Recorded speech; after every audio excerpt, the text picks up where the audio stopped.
Bueno, vamos a tener la última charla de la tarde y después de la exposición que nos ha dado la doctora San Martín, el que hemos visto todo lo que es el diagnóstico de muerte encefálica, pues ahora lo que tenemos que saber un poco es cómo mantener al donante, el donante en muerte encefálica, ese donante que hay que mantenerlo activo y de unas condiciones especiales para que después se puedan extraer sus órganos. Entonces, Francisco Javier Paredes es el coordinador de enfermería de trasplantes de este hospital, del Hospital Reina Sofía, de aquí de Murcia, y él os va a hablar de los cuidados de enfermería y de la actividad que realiza el enfermero en ese mantenimiento del donante en muerte encefálica. Cuando quieras, Javier. Gracias. La muerte encefálica, ya lo han explicado por activa y por pasiva, ¿qué es? Pero es muy importante tener cuál es el concepto que ahora más tarde veremos o trataremos de explicar. Lo importante es que la muerte encefálica sigue siendo, a día de hoy, la principal fuente para donación de órganos. Se están haciendo terapias más nuevas y más actuales porque se están viendo reducidos... ¿Ya? ¿Directamente hablo? ¿Sí? ¿Sí? Se oye bien, ¿no? Nada, si me arranco, canto y todo. Lo importante, que vamos a esto, que para esto habéis venido. Sigue siendo la fuente más importante y los pacientes que nos llegan en muerte encefálica nos suelen llegar por dos motivos principalmente: por accidentes cerebrovasculares o por traumatismos craneoencefálicos, que quieres que me cante, ¿no? No. Procedentes de accidentes de tráfico. Todavía a día de hoy sigue siendo la principal fuente.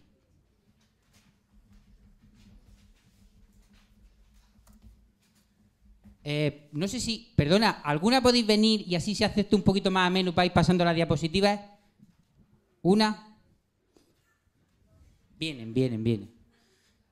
Que a lo mejor también bailan, ya que canto yo. Bueno, aquí lo veis. Aquí, si os he dicho que esta es la mejor clase. Aquí lo veis. Lo mejor de la diapositiva es la bandera, sin lugar a dudas. Pero bueno... Esta es la tendencia que hay en España en los últimos años, tanto en mortalidad por accidente de tráfico como en mortalidad por enfermedad cerebrovascular, por ACV. Como veis, la tendencia, sobre todo en los accidentes de tráfico, con las nuevas leyes de seguridad vial y demás, como veis, la tendencia siempre es descendente. Con lo cual, si estamos pensando que sigue siendo la muerte encefálica por accidente cerebrovascular o por traumatismo craneoencefálico secundario a un accidente de tráfico, nuestra principal fuente para donación de órganos, lo primero que podemos pensar al ver esa gráfica es que se nos están acabando los donantes. ¿Eso es algo que solo se da en España? Pues no, es una tendencia que se da en toda Europa. Esos son todos los países de Europa. No os señalo España porque no lo vaya a ver, yo tampoco, pero bueno. Como veis, no es una tendencia única y exclusiva de nuestro país. Y lo que os he dicho, sin donantes no hay trasplantes. ¿Se escucha bien o me arrimo? ¿Sí? Bueno, a pesar de eso, esta es la gráfica que demuestra cuál es el número de donantes y la tasa de donantes que hay en España. Y si veis, a pesar de que han ido descendiendo los posibles donantes por ACV o por traumatismos craneoencefálicos, el número de donantes se ha ido manteniendo. Algo pasa, hay menos donantes, pero sin embargo han ascendido y encima se mantienen. Y mantienen una discreta tendencia hacia la ascensión. No han venido, les ha dado miedo. Se pensarán que voy a cantar, no. No te preocupes. Bueno, esta es la tendencia en Murcia, como veis prácticamente igual que la nacional. Y bueno, y esa tendencia a mantenerse no es ni más ni menos que gracias a los coordinadores de trasplantes, gracias a que cada vez se detectan de forma más precoz al posible donante, se mantiene en las mejores condiciones, se evita la pérdida de esos sujetos y por tanto se obtienen muchos más órganos. Antiguamente pues no existía esta figura o era mínima, con lo cual el control, seguimiento y mantenimiento del mismo era mucho más difícil y se perdían incluso el 50% de los posibles donantes. Nada, eso nada porque la vaya a ver mucho. Todo esto lo pasamos. Bueno, Lo que sí que es interesante es que la calidad de vida ha aumentado, la esperanza de vida también. Bueno, la calidad de vida no lo sé, pero la esperanza de vida sí. La mayoría de los donantes que tenemos en la actualidad, ya que la gente joven, gracias a Dios, no se muere en accidentes de tráfico y tampoco tiene por qué tener una CV, aunque lo existe, la mayoría de gente que muere en muerte encefálica son gente mayor, por encima de 60 años. ¿Eso es bueno o es malo? Pues en cuanto a la viabilidad del órgano, siempre es preferible un órgano cuanto más joven mejor, porque tiene mucha menos patología de base. Pero claro, no es deseable. Nosotros no queremos que se muera la gente joven. Aún así, se han conseguido, si veis la gráfica inferior, incluso trasplantar órganos de gente casi de 90 años. O sea, aunque veamos que una persona tiene cerca de 90 años o lo supera, sus órganos pueden seguir valiendo para ser donados. A lo mejor no a una persona joven, pero siempre está ese dicho entre nosotros de órganos subóptimos para receptores subóptimos. Hay gente que necesita el órgano sí o sí, no tiene las mejores condiciones y le tenemos que dar ese.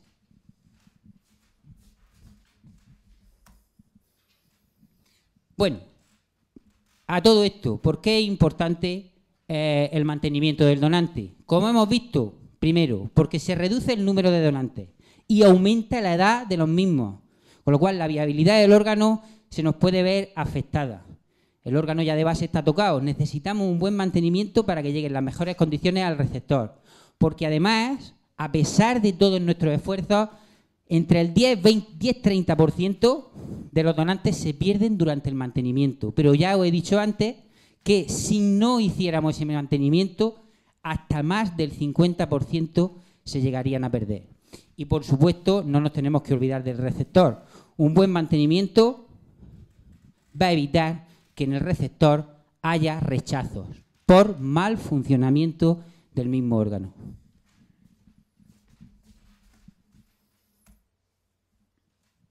Bueno, ¿qué es la muerte encefálica? Os lo han explicado, os han dicho que es el cese irreversible de las funciones del encéfalo, pero esto sigue siendo un concepto que hasta el profesional sanitario nos cuesta entender, y a la familia más, porque ellos siguen viendo a su familiar, como ha dicho Ana, acostado en las mismas condiciones, caliente, respirando, con la frecuencia cardíaca intacta. Si está igual, me dicen que está muerto, no puede ser. En algo se han equivocado. Seguro que hay un milagro y sale y vive. No, cuando se diagnostica la muerte encefálica, el paciente está muerto. El paciente o las personas morimos, y podemos morir por dos cosas. O por parada cardiorrespiratoria, sea la causa que sea, la que lo produzca, o por muerte encefálica. ¿Puedes tú subir? Necesito que alguien suba, si queréis que esto sea rápido. Si no, a mí me da igual. Para ir pasando. Las diapositivas, me da igual. Si te pone una silla, me da igual. ¿Vale? Lo digo porque ya sé que se han ido alargando las charlas y estaréis cansados. Habéis llegado por la tarde, las persianas que se entornaban, mal, ¿eh? Y ya llegan estas horas y ni con estas ya os despertáis, estáis deseando salir. No, todavía no. Total, ¿cómo podemos entender nosotros y explicar la muerte encefálica? Yo casi siempre lo suelo explicar a los alumnos de dos maneras. Una, como esa madre que se va. Una madre se va de su casa, para siempre, claro, y al principio, bueno, sí, nos dejamos llevar, la casa va medio bien, pero al final aquello es un desastre. La madre se va de nuestra casa 2 días, bueno, a ver cómo tenemos la habitación. No hay quien la mire, no hay quien la mire. Pero el segundo ejemplo, y además se me ocurrió no hace mucho, repasando la ponencia que ya había hecho el año pasado, es explicar la muerte encefálica como el desenchufe de una nevera, la pérdida de la corriente eléctrica. Pensar que el encéfalo, pensar que el cerebro es esa corriente eléctrica, esa toma que está dando corriente a ese frigorífico. Y en ese frigorífico, que es nuestro cuerpo, se están manteniendo los órganos en las mejores condiciones posibles para cumplir su función. Si yo quito esa corriente eléctrica, pensemos que para siempre, esos alimentos que hay en mi frigorífico, esos órganos, durante un tiempo, mientras que se conserve ese frío en el frigorífico, se van a mantener intactos. Pero irremisiblemente, con el paso de las horas, al final, perderán ese frío. Podré tomar medidas, como ir sacando, juntando los alimentos, para que conserven el frío entre sí, sacando los cubitos, sacando el pan que tengo congelado, para que se estén manteniendo, ¿no? Puedo tener medidas para mantener esos alimentos, pero si no los llevo a otro frigorífico, al final eso es deleterio y se pierde, ¿de acuerdo? Pero se ha perdido totalmente la electricidad. ¿Lo habéis entendido? Es muy importante entender el concepto, porque ese es el paso fundamental en la petición de órganos, que la familia entienda que su familiar está fallecido, que no va a volver esa corriente eléctrica y que si no quitamos esos órganos, si no sacamos esos alimentos, terminarán por pudrirse, terminarán por deteriorarse. No podemos hacer nada por muchos cubitos que arrimemos. Pasamos. Dirá, ¿para qué he subido? Si no he pasado todavía ninguna. Bueno, aún así, ¿qué alteraciones se producen en la muerte? ¿Qué alteraciones se producen en la muerte encefálica? Principalmente son 5. El paciente deja de respirar de forma espontánea, con lo cual necesitamos someterlo a ventilación mecánica, si no, no respiraría. Acordaros que lo único que hacemos nosotros es arrimar cubitos. El paciente entra en una inestabilidad hemodinámica intensa, ahora veremos por qué. Pierde el control de la temperatura y existen alteraciones a nivel hidroelectrolítico y hormonal. Y además de todas estas alteraciones que se producen como consecuencia de la muerte encefálica, están las propias patologías que el paciente tiene, que encima complican el propio mantenimiento. No solo tenemos que atender lo que hay como consecuencia de la ausencia de control del sistema nervioso central, sino también las patologías que tiene el paciente de base. Bueno, pues aquí tenemos nuestro frigorífico, aquí tenemos nuestro organismo. ¿Cuál es el objetivo en el mantenimiento de órganos? Preservar esos órganos de la mejor forma posible, para que lleguen al donante en las mejores condiciones y así que tengan un funcionamiento adecuado y evitar los posibles rechazos posteriores, pero sobre todo por evitar disfunciones. ¿Cómo lo vamos a hacer? El mantenimiento, ese objetivo principal, lo haremos cumpliendo una serie de subobjetivos, que serán manteniendo estable a nivel hemodinámico al paciente, manteniendo una adecuada ventilación y oxigenación, controlando la temperatura, teniendo un control hidroelectrolítico y ácido base adecuado, teniendo un control hormonal y evitando infecciones. Hay que tratarlos como cualquier otro paciente, no son ni más ni menos que otro paciente. En este caso son un cadáver con corazón latente, pero hay que tratarlos igual.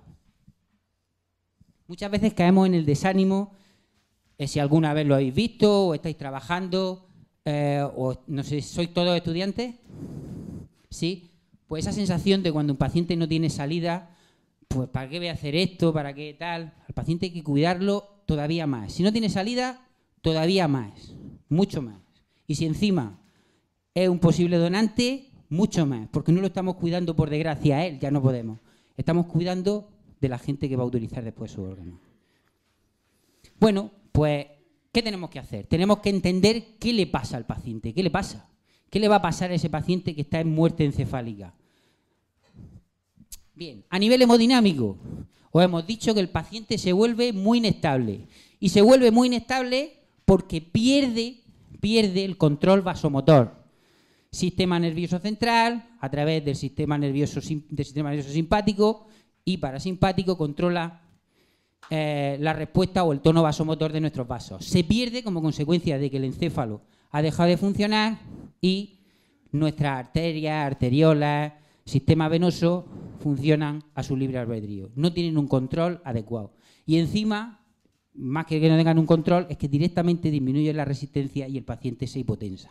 Y como consecuencia de ese shock, hay una dificultad para la irrigación de todos los tejidos. Además, aparece un descontrol en la secreción de catecolaminas. Las catecolaminas son unas sustancias que nos ayudan a controlar y a regular, entre otras cosas, sobre todo la tensión arterial. Y la presión arterial es el elemento fundamental que nos dice que los órganos están perfundidos. Porque si yo ahora os pregunto, ¿por qué vosotros le tomáis la tensión a vuestro primo, vecino, amigo o demás? ¿Podéis decir algo? ¿Para qué? ¿Para saber si está alta o baja? ¿Sí? Esa vecina que llega trasconejada y dice, no puedo con mi vida. ¿Qué te pasa? No puedo con mi vida. Mira, estoy más mal que las pesetas. Tómame la tensión. ¿Pero qué me estás contando? Sí. Y se la toma. Y se la toma. ¿Y qué? ¿Para qué se la toma? ¿Para qué se la toma? Para ver cómo la tiene, efectivamente. Y si la tiene alta, y si la tiene baja, ¿qué preocupación me da a mí? La presión arterial es como la presión que hay en las tuberías de vuestra casa. Vosotros tenéis una tubería en vuestra casa, unas tuberías que llevan agua, ¿no? Seguro que al entrar a vuestra casa está la cocina, una habitación, un baño. No está en vuestra casa, pero lo sé. La hacen también en el Mercadona o en el Ikea, son todas iguales, ¿vale? Claro, seguramente tenéis 2 baños y en el segundo baño está mucho más alejado de la entrada del agua de las tuberías de casa. Si la presión en las tuberías que hay en el agua de casa es la adecuada, va a llegar agua a todos los sitios sin ningún problema. Si esa presión es muy poca, seguramente los platos los lavéis, pero en la ducha de dentro no te puedes bañar. Si la presión es excesiva, lo único que puede pasar es que las tuberías de mi casa no aguanten esa presión y se rompan. Y no me importa que se rompan. Lo que me importa es que si se rompen y me forman el charquero, de allí hacia allá ya no sé si llega agua, porque se está escapando antes. Con lo cual, mantener la presión de las tuberías dentro de lo normal en mi casa me asegura que llega agua a todos los rincones de casa. Mantener la presión dentro de lo normal me asegura que llegue irrigación a todos los tejidos. Lo tomáis para conocer la perfusión tisular, no para ver si está alta o baja. La vecina seguirá trasconejada, pero vosotros quedáis más tranquilos, ¿vale? Bueno, ahora estáis todos dando, ¿y qué trasconejada? ¿Qué trasconejada? Es un dato nuevo que yo doy. Bueno, alteraciones hemodinámicas. A nivel hemodinámico, ¿cuál es el primer signo que podemos detectar en un paciente? ¿Cuál es la primera alteración? ¿Cómo van las persianas? ¿Las lleváis bien? ¿Estáis ya cansados? Bueno, lo primero que podemos observar es la hipertensión. La hipertensión, además, es un signo que aparece en la fase previa o la fase inicial de la muerte encefálica. Cuando el paciente está ahí, que está empezando a morir. ¿Y por qué ocurre esto? Gracias, ¿eh? Sí, no sé si te puedes sentar, si es que me da pena. Pero... Estoy toda la tarde sentada, no pasa nada. Me da pena. ¿Por qué ocurre esto? Ocurre porque como consecuencia de la herniación del cerebro y del aumento de las presiones intracraneales y de la isquemia que ocurre a nivel cerebral de forma progresiva, el cerebro se ve sometido a un estrés. Y claro, yo no sé inglés, la he puesto porque la he traducido en el Google Traductor. Pero esto es luchar o volar, ¿no? Luchar o morir. Así es. No lo voy a decir en inglés, fight or fly. Es murciano. No, es que yo soy de francés, vosotros sois más jóvenes que yo. Pero al final es eso, y creo que era una frase que venía muy a cuento. El cerebro lo que trata aquí es de luchar por su vida. Claro, alguien me está apretándome y llevándome a un sitio que no quiero. Y si sigo así, con esa isquemia cerebral progresiva, voy a morir. ¿Y qué hace? Desencadena respuestas para poder sobrevivir. Esas respuestas son la estimulación del sistema nervioso simpático, la liberación a nivel de las glándulas suprarrenales de glucocorticoides, que entre ellos el cortisol, que sabéis que es la hormona del estrés, y a nivel de la médula suprarrenal de catecolaminas. Como consecuencia, sobre todo, de la activación del sistema nervioso simpático, que seguro que os acordáis de la carrera, seguro. Pero bueno, cuando lleguéis a cuarto, daréis conmigo en UCI, y entonces lo repasaremos. Y si venís. Y como consecuencia de las catecolaminas, entre ellas noradrenalina, las tensiones se disparan. Se disparan y se disparan para mantener el flujo sanguíneo cerebral. Pero es que además de eso, esas catecolaminas, es tal la descarga que se produce, que se llama así tormenta catecolamínica, que puede producir arritmias y taquiarritmias cardíacas y pequeños microinfartos. Esas arritmias pueden comprometer la vida y hay que actuar rápido, y los microinfartos, por supuesto, que van a afectar al corazón. Cuanto antes detectemos esa hipertensión, por eso lo tenemos que tener con una monitorización continua, antes podremos actuar. Generalmente los fármacos utilizados son betabloqueantes, se ponen, es algo también deletéreo, la hipertensión dura lo que dura hasta que se instaura la muerte encefálica, pero mientras que se está produciendo, se están afectando nuestros órganos. Pero no es la hipertensión el síntoma hemodinámico, el signo hemodinámico más importante que aparece. No es la hipertensión, sino la hipotensión. Os he dicho al principio de esto que al final, cuando moría el encéfalo, dejaba de funcionar sistema nervioso simpático y parasimpático. Pues al dejar de actuar el sistema nervioso simpático, hay poco tono vasomotor. La hipotensión nada más que es cuestión de tiempo. Y aparece en más del 80% de los pacientes. Y el gran problema de la hipotensión es que compromete la perfusión de los tejidos. Si tengo poco riego, tengo poca agua en las tuberías de casa, no me voy a poder bañar dentro. Y por lo tanto nos dará lugar a una mala preservación del mismo. Tenemos que atajarla. ¿Cuál es el origen de esta hipotensión? Muy bien, muy mal, muy mal. Bueno, el origen de la hipotensión, como casi todas las alteraciones que ocurren, es multifactorial. Para resumir, y que es lo más importante, el origen de esa hipotensión puede ser una falta de volemia en el paciente o una afectación del gasto cardíaco, disminución. ¿Por qué disminuye el gasto cardíaco? Por los microinfartos que hemos dicho antes, como consecuencia de la descarga catecolamínica.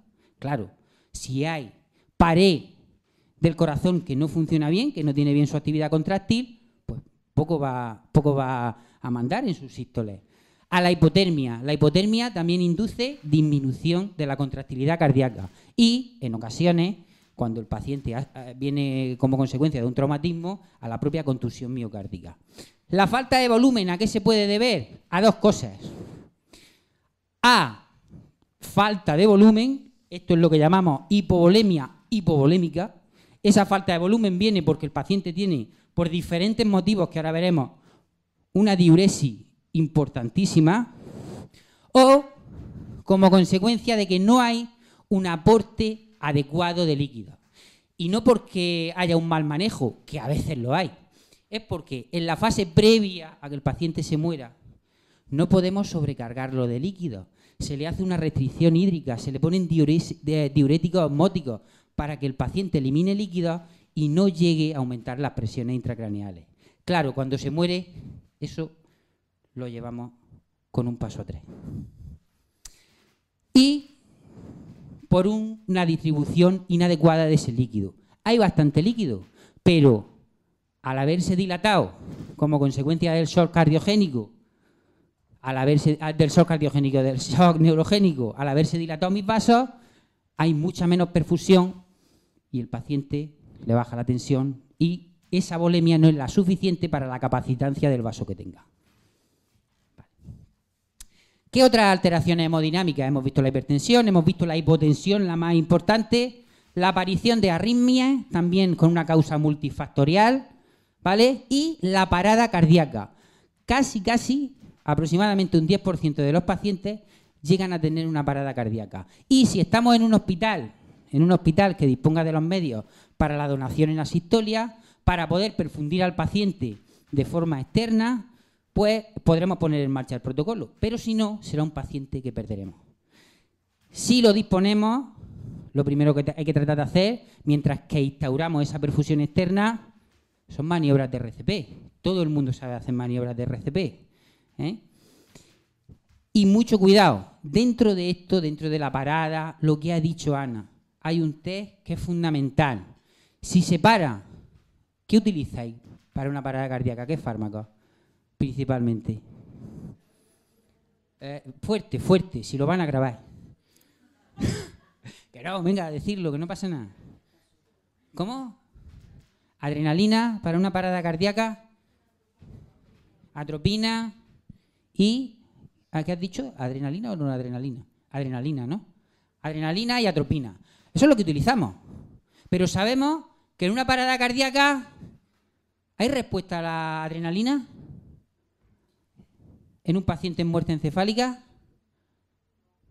¿A la adrenalina? Lo que no hay respuesta es a la atropina. ¿Y por qué se nos queda ese concepto? Porque, claro, nos lo han dicho, pero cuando nos dicen las cosas y no las pensamos, aparte de lo que os expliquen, tenéis que tratar de hacer vosotros, ser un poquito autodidactas. ¿Por qué no responde a la atropina? ¿A alguien se le ocurre? ¿Por qué un paciente en muerte encefálica no responde a la atropina y a la adrenalina sí? ¿Estaba caducada la atropina cuando la pusimos? Sistema nervioso central. Tiene sus ramificaciones periféricas. Sistema nervioso simpático y parasimpático. El simpático, digamos que es el acelerador de nuestras funciones, y el parasimpático, el freno. ¿No? ¿Sí o no? Sí. Las sustancias que actúan sobre el simpático son sustancias simpáticas. Las sustancias que actúan sobre el parasimpático son sustancias parasimpáticas. Y pueden actuar de dos formas. Una, haciendo la misma acción. Imaginaros, yo aquí tengo al simpático, tenéis que imaginaroslo. Aquí tengo al simpático y aquí al parasimpático. Y yo, os habéis dado cuenta, soy el órgano. No. ¿Lo entendéis eso? Simpático. Llega la sustancia y actúa aquí. Actúa sobre el simpático. La sustancia será simpática. Yo siempre, el órgano se mueve y oscila en un intervalo de normalidad entre el simpático y el parasimpático. Si la sustancia actúa sobre el simpático y hace la misma acción, yo, sin darme cuenta, me vendré hacia este lado. Porque ya serán 2 contra 1 los que estén luchando. ¿No? Serán la sustancia más el que me estaba tirando. ¿Sí o no? Eso recibe un sufijo, que es mimético. Mimético viene de mimo, de imitar. Todas aquellas sustancias que imitan la acción del sistema sobre el que actúan son miméticas, mimo, imitar. De hecho, vosotros no, pero yo que sí que hice la mili, los trajes de los militares son de mimetizaje, porque imitan el medio donde están. El otro sufijo que se le pone a las sustancias es lítico. Esto es simpático mimético, simpático lítico, o parasimpático mimético, parasimpático lítico. Lítico viene de lisis. ¿Y qué es lisis? Romper. Pues aquellas sustancias que rompen la acción del sistema sobre el que actúan, pues serán líticas. Si aquí hay una sustancia que es parasimpática y rompe esta acción, yo me vendré para acá, no porque te haga más fuerza, sino porque simplemente he roto de aquí la cadena. ¿Vale? Parasimpático-líticas. El parasimpático está quitado. En la muerte encefálica no hay parasimpático. Y la atropina es un fármaco parasimpático-lítico. Con lo cual, ¿qué va a quitar? Si no va a poder actuar contra nada. No va a actuar contra nada. Es como querer quitar un freno que ya está quitado. No va a actuar. La bradicardia que se produce y el paciente se va a parar no es porque se haya activado el parasimpático. Simplemente porque no hay ni parasimpático, es que ya el paciente está bradicardizándose y muriéndose. Luego, no tengo que quitar el freno, ¿vale? El simpático sí, porque yo pongo una sustancia exógena y lo que hago es piso el acelerador y para adelante, ¿vale?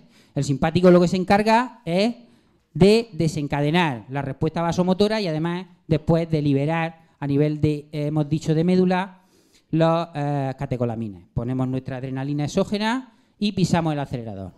Con lo cual, la atropina nunca en estos pacientes. Salvo para hacer la prueba. ¿Vale? Salvo para hacer la prueba. Pero no si se instaura una parada. Alteraciones respiratorias. El paciente no puede respirar por sí solo. Necesita un soporte ventilatorio artificial.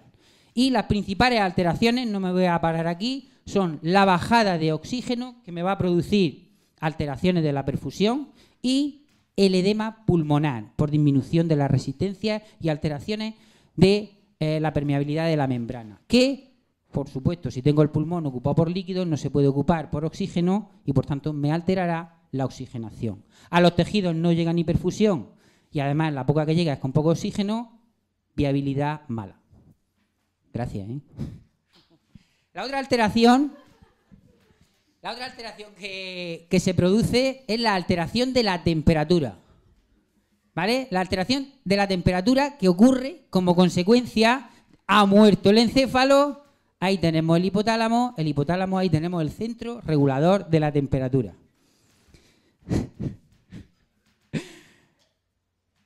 Si añadimos a que dejamos de controlar la temperatura a nivel central, ¿qué os ha hecho gracia? Contármelo. Si añadimos que dejamos de controlar a nivel central la temperatura, a que en la mayoría de casos, si no en todos, el paciente en una UCI, porque lo solemos tener en una UCI, lo tenemos desnudo, y a que solemos infundirle líquido a temperatura ambiente, aparece hipotermia en más del 75% de los casos. Hipotermia que, fijaros, toda la repercusión que tiene. Repercusiones a nivel hematológico, con problemas de coagulopatía. Repercusiones a nivel cardíaco, con la aparición de arritmias. Diuresis aumentada, además del problema que ahora veremos, que se llama diuresis fría. Y un conglomerado de resto de problemas que dan. La hipotermia no es algo inocuo. Aparece en todos los pacientes, en muerte encefálica, y tenemos que, bueno, no aparece si le ponemos cuidados, que ahora veremos. Pasamos. Bueno, el otro efecto que puede aparecer es la hipertermia, pero normalmente no suele ser consecuencia de la muerte encefálica, sino como consecuencia de un problema infeccioso.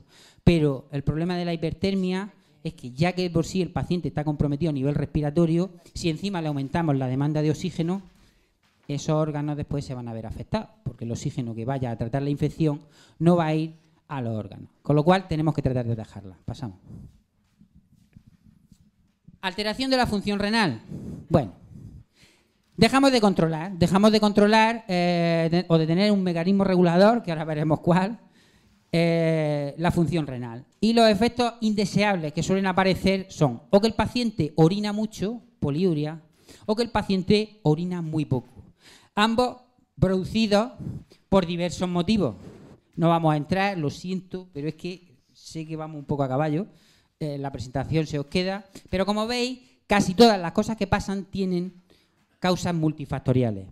Y esas alteraciones, tanto por orinar mucho como por poco, lo importante es que me producen desequilibrio a nivel hidroelectrolítico, inestabilidad hemodinámica y disfunción del propio riñón. Riñón que se ve muy afectado. El riñón es como una fábrica. Tiene unos obreros que son las nefronas. Si yo las tengo sin utilizar, sobre todo por defecto, si yo las tengo sin utilizar, ahí es donde se produce la disfunción, cuando quiero ponerlas a funcionar, dicen las nefronas, no, llama al sindicato. Nosotros queremos más vacaciones. Es lo que se llama síndrome por desuso. ¿De acuerdo? Con lo cual, tenemos que mantenerle un cierto grado de actividad para evitar que su función se vea afectada. Bueno, ¿cuál es la causa más probable que aparezca de alteración a nivel de eliminación renal en estos pacientes? Suele ser la diabetes insípida. La diabetes insípida, que ocurre como consecuencia, la muerte encefálica produce una necrosis del encéfalo y, por tanto, una de sus partes es la neurohipófisis. La neurohipófisis, que es la encargada de secretar la hormona antidiurética, que es como si fuera el grifo que regula la producción de orina, deja de sintetizarla y de secretarla, y por tanto el riñón no tiene ese grifo, se queda abierto total. Y el paciente empieza a orinar de forma desproporcionada. Además vemos un cambio brutal. Hay muchas veces que no es que nos dé tiempo ni a ver las pupilas dilatadas, ni a hacerle el test de la atropina, es que vemos que el paciente, de estar orinando normal, hace ¡plas! ¿Alguien le ha puesto un seguril? ¿Alguien? ¿Te habrá equivocado? No, es que ha empezado la muerte encefálica. Ha empezado la muerte encefálica. Si no está ya. Como consecuencia de esa pérdida masiva de líquido, el paciente entra en hipovolemia, por supuesto por la orina perdemos muchos electrolitos y toda esa situación, hipovolemia y pérdida de electrolitos, me produce inestabilidad hemodinámica, que os he dicho que es lo que queremos mantener. Bueno, alteraciones también a nivel de la coagulación, pasamos, no quiero enrollaros con esto. Alteraciones a nivel metabólico, importante. Como hemos dicho, la no producción de ADH, de hormona antidiurética, y producción entonces de diabetes insípida, y la no producción ni de hormona estimulante del tiroides, ni de ACTH. Con lo cual, veo que el cortisol me baja, al bajarme la respuesta inflamatoria es mucho mayor. Hay un aumento inicial antes de que se instaure la muerte encefálica, pero una vez que se instaura, hay un descenso progresivo. Al bajarme el cortisol, me bajan los glucocorticoides y, por tanto, la respuesta inflamatoria de los órganos es mucho mayor. Se inflaman, se llenan de líquido, órganos que empiezan a no valer. A nivel del tiroides, igual, me está controlando el metabolismo. Prácticamente en la primera hora se pierden el 50%. Fijaros si todo esto es importante, que se están haciendo estudios, que todavía no hay un consenso gordo, de hacer, en este tipo de pacientes, en algunos hospitales, tratan de hacer una terapia sustitutiva a nivel hormonal. Y tratan de inyectar corticoides, de poner tirosina, en forma, no sé si lo conocéis, de levotroid y demás, y tirosina intravenosa, y insulina. Insulina que siempre utilizamos, pero estas dos cosas no tanto. Y se ha visto que utilizando ambas cosas, junto con la insulina, el paciente tiene menos requerimientos de fármacos inotrópicos y la viabilidad del órgano es mucho mejor. La hiperglucemia, otro efecto secundario que aparece en todos. Como veis, de causa multifactorial y con repercusiones a nivel hidroelectrolítico. Sabéis que cualquier alteración a nivel hidroelectrolítico, sobre todo repercusiones a nivel hemodinámico. Madre mía, cómo estáis ya, muertos, matados, trasconejados, como la vecina. Bueno, pasamos, alteraciones de ácido base y hidroelectrolíticas. Pasa, que si no... Bueno, esto es lo que os gusta a vosotros, los cuidados de enfermería. O os gusta o lo que entendéis, ¿vale? Porque lo otro es un poquito más complicado y sobre todo ya a esta hora. ¿Habéis tenido clase hoy? ¿Sí? Práctica. Vaya tela. Esto tiene cárcel entonces. Bueno, ¿qué hacemos? ¿Cómo tenemos que tratar al paciente en muerte encefálica? ¿Nos da igual? ¿Ya está muerto? ¿Tenemos que llevar los mismos cuidados? Pues sí. Tenemos que llevar los mismos cuidados, os he dicho, o más. El paciente, con todas las alteraciones que presenta, aún así ya es un cadáver, tenéis que saberlo, es un cadáver a corazón latiente. El paciente se convierte, entre comillas, en un paciente crítico. Y tenemos que evitar esas alteraciones para preservar ese órgano, hasta que la familia dé o no dé su consentimiento. ¿Y nuestro objetivo cuál es? Mantener la estabilidad. Así de simple. Mantener la estabilidad a nivel hemodinámico, a nivel respiratorio, a todos los niveles. Solo y simplemente es así. Como cualquier otro paciente. Pasamos. Y lo más importante de esa estabilidad, ya lo he dicho 80.000 veces, acordaros de las tuberías de vuestra casa. Siempre. ¿Qué es lo más importante? La tensión arterial, ¿no? La perfusión de los tejidos. Si no riego las plantas, por muy buena planta que haya comprado, se va a la full. ¿No? A la full lo entendéis todo. Lo dejamos ahí. ¿Vale? Para meter anglicismo. No. Pasamos. Bueno, ¿en qué se resumen estas actividades? Medidas generales en UCI, que ahora veremos cuáles son. Soporte hemodinámico, soporte ventilatorio, control de temperatura, control del equilibrio ácido-base con especial repercusión en diuresis, control a nivel metabólico, control y prevención de infecciones y cualquier otro problema que tenga ya el paciente de base o surja durante su estancia aquí.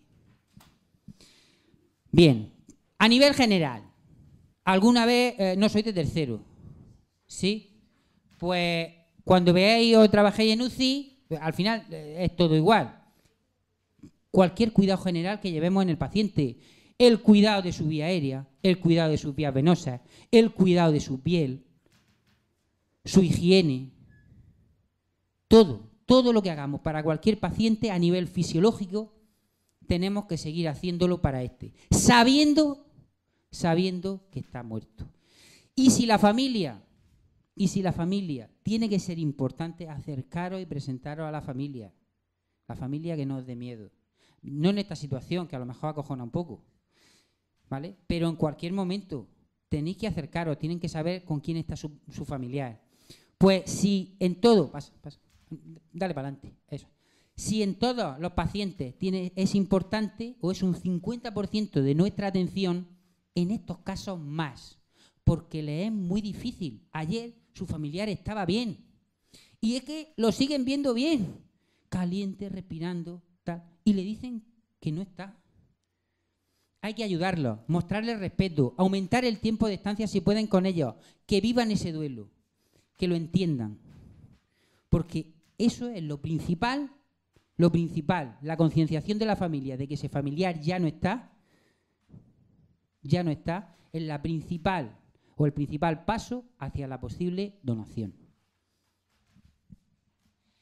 Bueno, como he dicho, lo mejor para poder valorar la perfusión de los tejidos es la presión arterial. La presión arterial media es lo que mejor te lo da. Nuestro objetivo será siempre mantener una presión arterial media en torno a 70-80 milímetros de mercurio. Pero también nos podremos fijar, si no es la presión arterial media, que a veces es un concepto que no nos acordamos ni de la fórmula, fijarnos en la sistólica, que todo el mundo controla. Y siempre que mantengamos sistólicas por encima de 9 o 10, nos vale. Nos vale. A veces podemos pensar, que 9 o 10 es hipotensión. Sí, pero es que en estos pacientes la hipotensión está presente en más del 80%. Entonces, siempre y cuando esa hipotensión no baje mucho, siempre y cuando no me baje de esos 9 o 10, aunque el paciente esté ligeramente hipotenso, hay otras formas de ver si está llegando o no está llegando riego a todos mis tejidos, si hay perfusión. Aunque la presión en las tuberías de mi casa sea baja, si yo cuando abro el grifo allí me puedo duchar, ¿qué más me da? Si en vez de estar a 300 bares está, yo qué sé, en el bar de la esquina. Pues hay otras cosas para medirlo. Vemos si, aunque el paciente esté hipotenso, tiene un buen gasto, si el paciente tiene una buena volemia a través de la venosa, que para eso medir la venosa, no para saber si está alta o baja, sino para conocer la volemia. Vaya sesión que os estoy pegando. La diuresis, si orina el paciente bien aunque esté hipotenso, es que tiene flujo el riñón. Y si tiene flujo el riñón, el resto de órganos también. Ahora, si el riñón no tiene flujo, aunque tenga la tensión en 14, malo. Pasamos. Con lo cual, tiene que ser una mirada global. No nos compete a nosotros, pero sí que tenemos que no alarmarnos. Si vemos que el paciente orina, aunque esté hipotenso, nos da opción a trabajar más. Si vemos que el paciente está hipotenso y no orina, o tiene las presiones venosas bajas, voy a comunicárselo al médico. Porque ningún fármaco que pongamos a ningún paciente, y tampoco a estos, es inocuo. Todos pueden afectar a la función de los órganos, sobre todo los fármacos inotrópicos, es decir, los fármacos vasoactivos pueden afectar a la perfusión de los tejidos, en ocasiones mejorándolos, pero en otras la vasoconstricción que producen es tan intensa que incluso sin querer la empeoran. Aquí tenéis los objetivos que cumplimos. Como he dicho, presión arterial media, presión venosa central, esto ya lo conoceréis, que es la presión capilar pulmonar.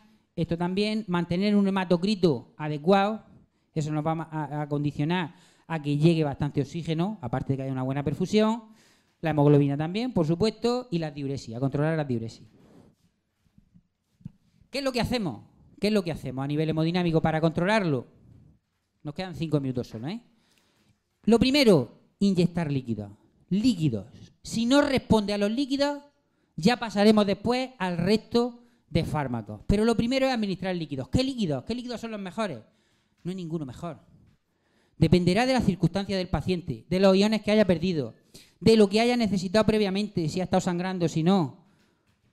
Si hay alteración de la coagulación, pues pondremos plasma, pondremos plaquetas. Si ha tenido una hemorragia, pondremos sangre. Si el paciente ha perdido mucho sodio, pues pondremos cloruro sódico. Dependerá. ¿De acuerdo? No hay ningún líquido mejor.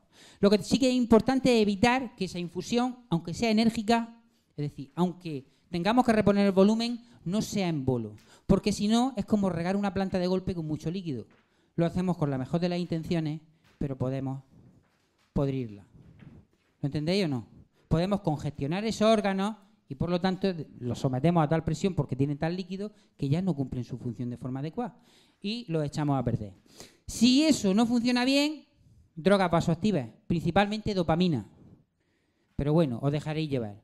Y a controlar las arritmias, sobre todo por el uso de fármacos vasoactivos, ¿de acuerdo? Y por las propias que aparecen como consecuencia de la muerte encefálica, de los microinfartos que se habían producido, de las alteraciones hidroelectrolíticas y demás. Lo más importante de las arritmias es tratar de diagnosticarlas de forma precoz y además de adelantarnos a ellas. Si vemos que a un paciente le falta potasio en la analítica, aunque normalmente las cosas de la analítica dependen del médico, pero nosotros estamos 24 horas, comuniquémoslo. No dejemos que el potasio esté en 2 y que le aparezca una arritmia. Digámoselo al médico. Oye, el potasio está flit, lo dejamos así y si él quiere, pues ya está. Pero comuniquémoslo, ¿vale? Estamos cuidando del receptor y de la familia del donante, ¿de acuerdo? Que no se nos olvide eso nunca. Estáis salvando vidas, aunque la de él, por desgracia, ya no podáis. Pasamos. Bueno, a nivel respiratorio, solo y simplemente una adecuada oxigenación y una adecuada ventilación, con control gasométrico y demás. Lo pasamos. Vale. A nivel respiratorio, pues cualquier cuidado que se hace en UCI, aislar la vía aérea, controlar y limpiar esa vía para evitar infecciones, controlar los parámetros a nivel ventilatorio para que haya una buena oxigenación, para que haya el menor daño a nivel del parénquima pulmonar posible, utilizando la menor PIP posible, que ya veréis lo que es cuando lleguéis a cuarto, supongo, ajustando el volumen, no meter mucho aire en el volumen en el pulmón al mismo tiempo, controlando las presiones, haciendo analíticas repetidas para ver los niveles gasométricos y previniendo, por supuesto, la asepsia es fundamental. Y no olvidaros que el pulmón tiene mocos hasta que no demuestren lo contrario. Y esos mocos, si se acumulan, hacen infecciones. Y si se infecta un pulmón, que es el que está llevando el oxígeno a todos los tejidos, aunque el pulmón no nos valga para ser donado por la edad del paciente, por determinadas circunstancias, sí que pone en riesgo la oxigenación de los tejidos. Y, por tanto, una afectación, porque es el órgano que más se afecta y que más rápidamente se afecta después de la muerte encefálica, una afectación del pulmón por un mal cuidado lleva al deterioro del resto de órganos. Con lo cual, la mayor asepsia posible. La mayor asepsia posible, los cuidados de la vía aérea. Bueno, hipotermia e hipertermia. ¿Que está hipotérmico? Pues nada, prevenimos esas pérdidas porque no podemos hacerlo de otra manera, utilizando mantas térmicas, mantas de calor o calentando las soluciones que vayamos a inyectar a nivel intravenoso. ¿Que el paciente tiene hipotérmica? ¿Que tiene hipotérmica? Échale quinta. ¿Que el paciente tiene hipertermia? Pues hemos dicho, normalmente no, lo hemos dicho, no es de la muerte encefálica. Hay una causa infecciosa subyacente. Pues lo pensamos, lo comunicamos al médico, por supuesto, si él lo cree conveniente, que suele ser así, se le sacan cultivos, porque generalmente ninguna infección contraindica la donación de ningún órgano. Lo que sí que hay que hacer es tratarla y posiblemente después tratar al receptor. Así que lo cultivamos, tenemos el bichico aislado y, eso sí, aplicamos medidas antitérmicas, medidas físicas y demás. A nivel de eliminación, que los riñones funcionen, que tenga una buena diuresis, aproximadamente mayor de 1 centímetro, 1 mililitro por kilo de peso y hora en un adulto. Eso es tan fácil como pensar, si yo peso 60 kilos, pues tengo que orinar 60 a la hora. Es que es muy fácil. En los niños más, ¿eh? En los niños son 2 mililitros por hora. Pero bueno, lo importante es que el riñón me siga funcionando, que yo vea que tiene una diuresis óptima. De hecho, incluso se mantienen valores en el adulto, que son los pacientes que nosotros tratamos, entre 0,5 mililitros por kilo de peso y hora y 1 mililitro. Es decir, que si pesa 60 kilos, si me orina 30 a la hora, me doy con un canto en los dientes, ¿vale? Porque no suele ser así. Como consecuencia de la diuresis o de la diabetes insípida, suelen orinar más, ¿vale? Y siempre, eso sí, garantizando una buena perfusión renal y una volemia adecuada. Cuidado con las pérdidas que pueden tener porque necesitamos reponerlas. La hipovolemia ocasiona hipoperfusión, ocasiona hipotensión. Entonces tenemos que reponerlo. Bueno, aquí tenéis la la diabetes insípida, que ya la hemos visto antes, y con la sintomatología que nos aparece. Sobre todo porque vemos que el paciente, perdonármelo, soy murciano, ¿no? ¿Todos? Pues el paciente se desmea, así es, ¿vale? Y que empieza a caer la tensión como consecuencia de esas diuresis tan masivas. ¿De acuerdo? Es que si no digo estas cosas, os dormí algunos, ¿vale? Que lo sé que lo estáis. O estáis pensando en la clase de spinning, no lo sé, ¿vale? Lo pasamos. Bueno, pues nada, a nivel de eliminación, ¿qué hacemos? Más de lo mismo, controlar la diuresis, controlar la presión arterial, controlar la volemia a través de la presión venosa central, o si tenemos un Swan, puesto un Swan GAN, la presión capilar pulmonar, hacer balance y las reposiciones que se necesite por el paciente, y si está poliúrico, tratar de frenar esa poliuria. Tratar de frenar esa poliuria, ¿de acuerdo? Poniendo fármacos que frenen esa poliuria. Y si está oligúrico, que no orina, y sé que está bien perfundido, que tiene buenas tensiones y que tiene buena volemia, estimular la producción de orina poniéndole un diurético. Si sé que tiene bastante relleno a nivel del lecho intravascular y que tiene buenas tensiones y no orina, es porque el riñón necesita un empujón. Oye, que estás todavía aquí con nosotros, vamos, ¿vale? Diurético. Bueno, glucemia, que hemos dicho todas las complicaciones que tenía, sobre todo a nivel hidroelectrolítico, pues a controlarlas, que no se nos disparen, porque además, pensar una cosa, la hiperglucemia, por su carácter osmótico, produce diuresis, mayor diuresis. Si las controlamos, esas diuresis que ya se producen por el otro motivo, las frenamos todavía más, con lo cual las controlamos bien. ¿Cómo las controlamos? Como siempre en la vida del mundo mundial, con insulina. Generalmente está indicada la vía intravenosa, pero siempre optamos por la subcutánea. Si esa falla o vemos que no la regulamos bien, pasamos a tratamiento con bomba de insulina, que se llama, o tratamiento intravenoso. Bueno, el control de las infecciones, lo que os he dicho antes, sigue.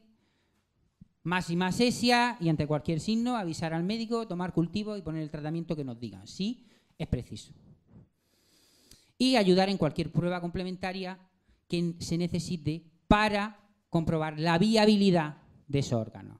Si no nosotros, ayudar al coordinador, ayudar a los profesionales, oye, ¿dónde tenéis el ecógrafo? ¿Dónde tal? Pues aquí, acá, decirle a la familia que se esperen un poco fuera, acompañarla, todo eso sigue siendo atender al paciente. Pero a pesar muchas veces de nuestro esfuerzo, pues la realidad nos supera. Y el paciente, de forma aguda, se nos va. Y se nos va una posibilidad. Ya nos habían dicho que sí y te da pena porque no puedes ayudar a más gente. Tú no sabes dónde van a ir, pero sabes que estás tratando de ayudar. Y encima que la familia había dado su consentimiento, pues más pena todavía, ¿eh? Porque al principio le es muy duro, pero después le reconforta mucho. Bueno, pues a veces no puede ser. Y si no puede ser, tampoco nos vamos nosotros. Tenemos que tratar de hacer lo mejor que sepamos y si no puede ser y la realidad es así, pues mala suerte. Bueno, mientras, pues nosotros seguimos trabajando por tratar de ayudar a los que tenemos al lado y darles un mínimo de esperanza. ¿De acuerdo? Y nada más. Si os he aburrido mucho, lo siento. ¿De acuerdo?